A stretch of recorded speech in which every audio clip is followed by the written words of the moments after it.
The Montrose area includes historic neighborhoods with great names such as Westmoreland, Avondale, Audubon Place, Hyde Park, and Cherryhurst. The Waldo Mansion, if you can even imagine, because it's so enormous, was actually in the downtown area, and it was moved to the Montrose area. And it too has been renovated back to a lot of its original splendor. Westmoreland is really a nice neighborhood. It's been designated a historic district and has some beautiful, beautiful big old homes in it on some big lots. It's really pretty. I always think of Montrose as little villages. I think every part of Montrose is very distinct and different. People want to be in the heart of the city, and there's always something going on. I think our house in Montrose was built in the 1920s, and we just like the feel of the neighborhood. I absolutely love Lower Westheimer. I have a house that was built in 1911. The house that I live in currently is built in 1897. It's a Queen Anne Victorian style. It's 3 stories. It's got a lot of stained glass windows. I've got a double lot, a lot of flowers. It's a neat old home.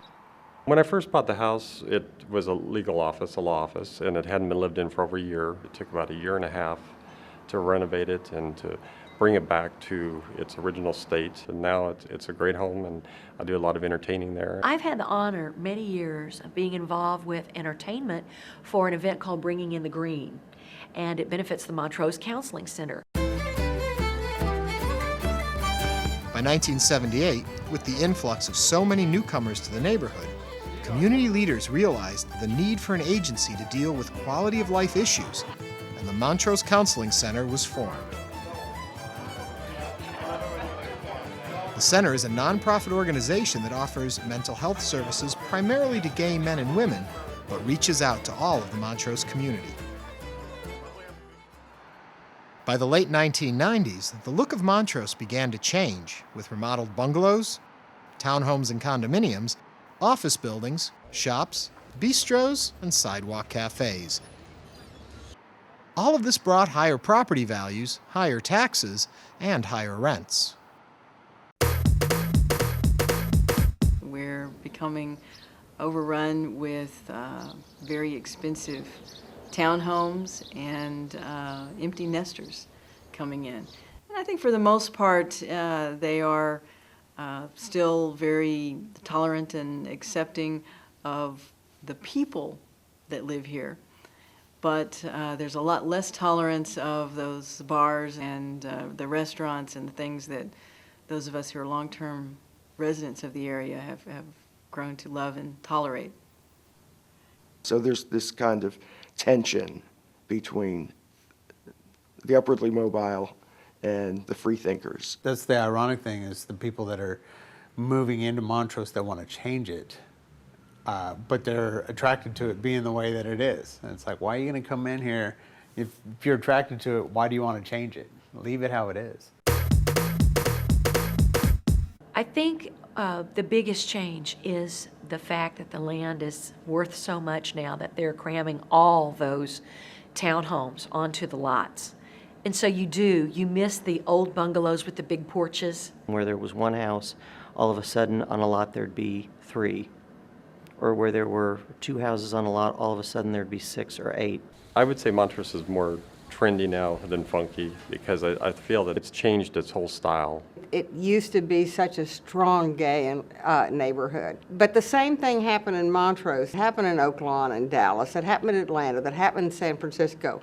And that is, once the gay community went in and fluffed it up, then here came the straight community. And at that point, the prices went up.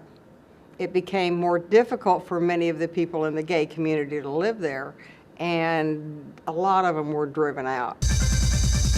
In spite of its glamour and active nightlife, underneath it all, Montrose is, and always has been, a residential neighborhood. Behind the glitzy neon lights and brand new townhomes, you'll find an aging neighborhood with an aging gay population. Gay men went into an area that was seedy, and they started fluffing it up and changing it, and more gay people and lesbians came. And they had businesses and shops and restaurants that catered to us. And we were urban pioneers. We moved into an area no one wanted to live in. We fixed it up. It became popular. Of course, it drove up the prices. Other people couldn't afford to live here. Oftentimes, gay elders are misunderstood and unappreciated by the general population, and even neglected by traditional social services and health providers. There are a lot more senior gay and lesbian people that have problems, both in health and in housing. As Montrose transforms itself into an expensive, trendy, yuppie neighborhood, gay elders, the very ones who rediscovered it and helped turn it into the tolerant, charming neighborhood that it is, are being left behind. Montrose Counseling Center, in an effort to reach out to gay elders, developed an unusual social program called SPRY, Seniors Preparing for Rainbow Years. SPRY reaches out to offer needed services and to foster a spirit of community to these men and women. I think you judge the heart and the quality of a community by how they treat their elders.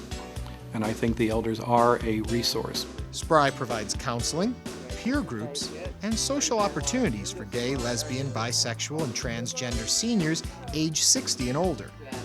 Many of them have lost their partners and are struggling with their own health issues, as well as trying to hold on to a home as property values, along with taxes, increase. We've lost that sense of belonging and a common identity. And as you get older, that really becomes critical, because as you get older, there's a tendency to be isolated. And isolation and lack of connections leads to depression. With the onset of HIV and so many men having to sell their properties, either because they were sick or the families inherited and they sold them, we don't have the gay population. It's not affordable. A lot of gays are moving outside in the suburban areas because it's not as costly. Even though it's become a place that's expensive to live, I would hate to see people pushed out, completely pushed out of the area, because it's so special. When you talk about Montrose, you're actually talking about the community. And as most things in Houston, the most important part of our city is people. We need to somehow hold on to what's really been the core of Montrose. It's a choice that you make, that you want to be here in the middle of everything.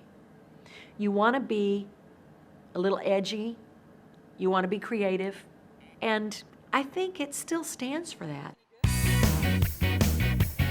As the gay seniors begin to disappear, they leave behind an important tradition of tolerance and acceptance. It's the heart and soul of Montrose, that which made it a welcoming place for people of all orientations to live, work, and be entertained.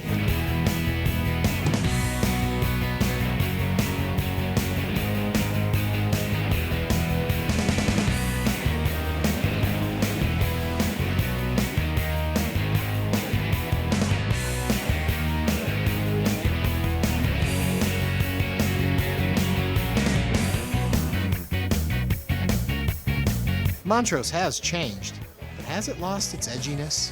One thing is for sure. As it goes upscale, it will always keep its anything goes attitude. Montrose will always be more than just a neighborhood. It has the myth or the aura still, though, of it's the place you can come be yourself. This is my home, and I'm proud of it too. This is my part of town. I can be exactly who I am. Montrose is our home, and I wouldn't live any other place. I couldn't think of anywhere else right now I'd want to live because it has so much meaning to me. There's still a taste here and there of the past, and it's still, as far as I'm concerned, it's the only place that I would want to live, the only place.